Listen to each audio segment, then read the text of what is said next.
Hello, good afternoon, Sunday school kids at Church of the Cross. I'm so happy to be with you again. Today we have two videos. The first video is actually a video made by Denise, who wonderfully, beautifully tells the story of today. So if you want, you can first see that video or see that video after this one that tells the story of Jesus meeting his friends on their way traveling, and they are not recognizing him at first, but finally they do. So that whole story will be told by Denise. But when I was listening to that story, a couple of things struck me and I want to share them with you. The first thing that I was thinking about was that Jesus turns up everywhere. This whole week we've been hearing, all these weeks we've been hearing about Jesus visiting his friends, coming over for dinner, now meeting them as they're traveling. Jesus is everywhere, which is a wonderful thing to know, right? Which means that we're never alone, because Jesus will find us and be there for us. And so just like last week when I told you to remember that our friends are there for us, and you could make a little puppet made out of clothespin from your friends, you can do the same. You can do the same with Jesus. So why don't you do that this week?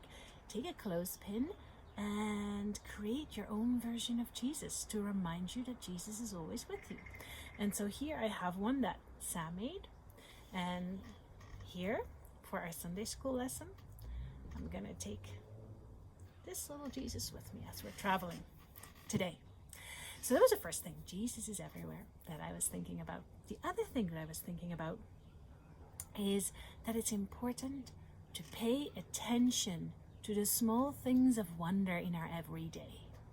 To look carefully, to have careful eyes and careful minds and think and recognize and see things of wonder all around us. And in order to tell you a little bit more about that, I actually want to tell you something about a very special person who lived a very long time ago, who was very good at paying attention to small things. This was Maria Merian, and she lived about 350 years ago in Germany. And she, as a little girl, paid attention to small things. And there was something really curious, namely, there were the butterflies. And she loved butterflies, and she thought butterflies were beautiful. But where did these butterflies come from? One thing you should know, that at that time, they didn't know that caterpillars turn into butterflies. They didn't know that yet, right? So scientists had not discovered that yet.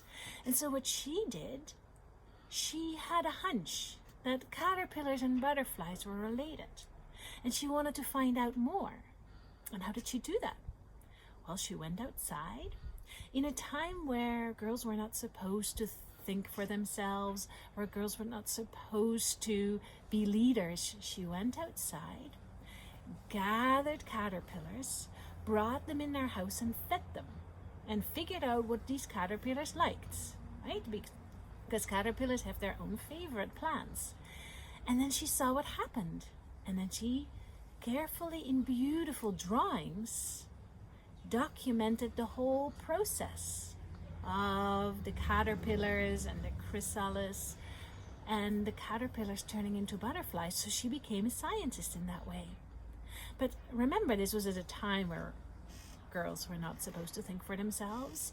Girls were also not supposed to make illustrations, but she was from a family that made beautiful illustrations, that made beautiful flower illustrations. And since at that time it was hard to distribute things and to make these things, you didn't have computers to quickly make drawings on, right? They were all drawn by hand and often copied.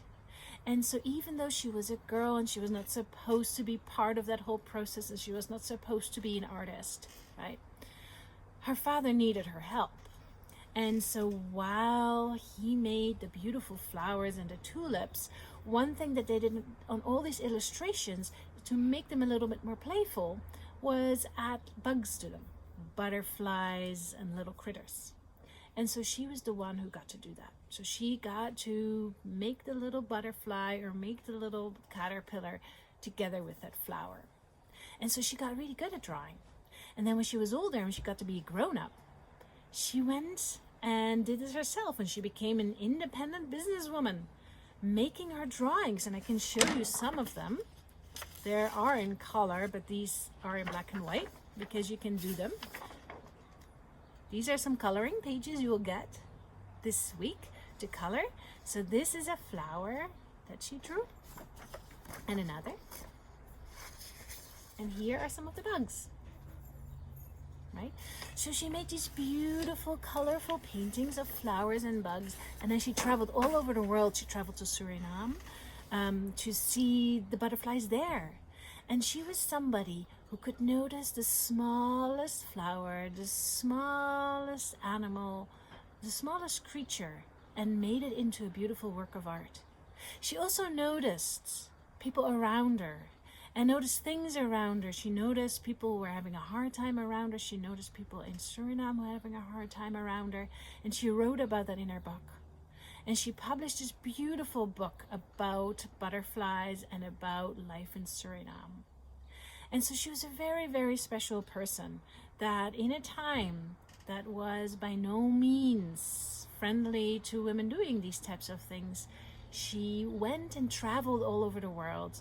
She made beautiful drawings and was really a very important person in developing how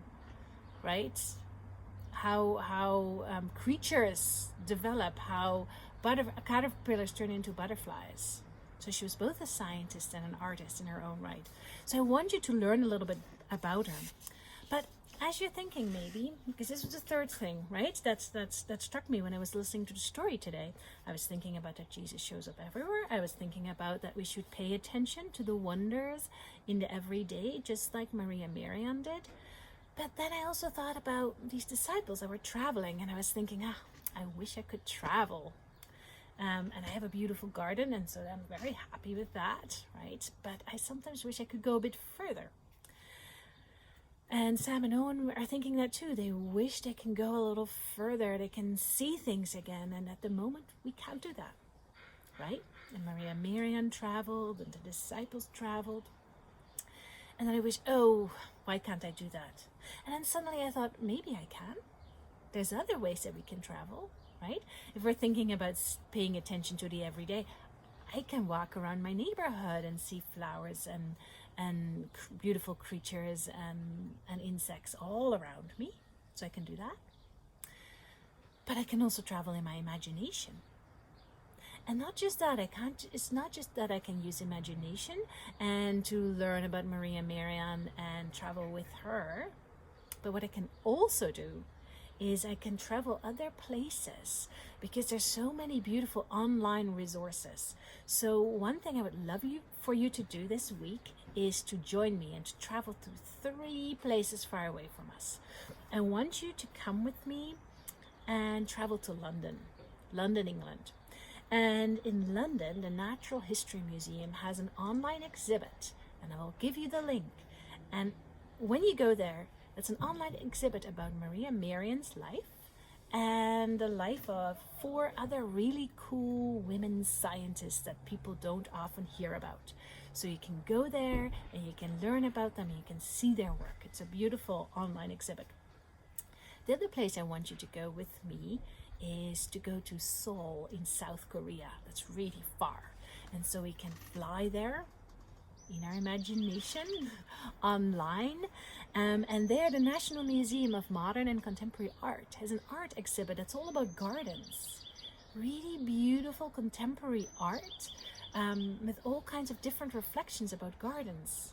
And the piece that I really like for some reason is called The Lotus. So go there and find the lotus and see if you like it too. But maybe you have another of their pieces that you really love. So absolutely worth looking at that beautiful art that people make, right, these days. So Merian is a really old art that we can see, and this is contemporary art about gardens. So you can go with me all the way to Seoul. The last place that you can join me on my travels is to go to San Diego. To the San Diego Zoo and Safari Park, because they have really, really awesome webcams, and you can see all kinds of really cool animals, but also butterfly garden. And I thought about that when I was reading about Maria Merian. And so there you can see all these real beautiful butterflies in real life on your screen, in the San Diego Butterfly Garden, the San Diego Zoo. So what I'm going to do is I'm putting that all together in a little package for you with all the websites where to go. I will also put it right clickable on Facebook, where you can go and travel to these places with me, and know that we can still learn and be in different places. Pay attention to the wonders of the everyday. Let our minds fly, and remember that Jesus is everywhere with us. And so now I'm going to leave you. I'm going to read my own nature book to learn a little bit more about really cool butterflies. And then I will see you next week. Oh, what is that? Oh, there were butterflies. 2 of them. See you next week. Bye-bye.